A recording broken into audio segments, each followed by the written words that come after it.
مگه چی گفتن؟ برو با هم نودل بپز. پاشو الان مامان این همه شیرینی خوردی.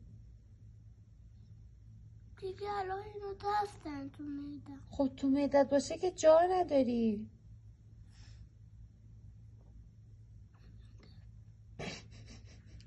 کجا رفت؟ الان فکر کردی صاف شد. صاف شدی فکر کردی کجا رفت؟ دست به حریتم.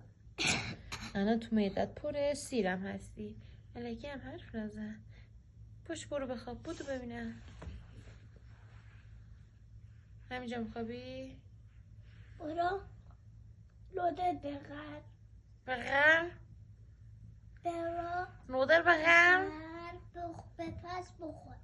نه دیگه مامان الان گوشتم شد. نه اصلا احساس میکنی سیری الان میخوابی. صبح برات میپزم بخوری. نمیبرم.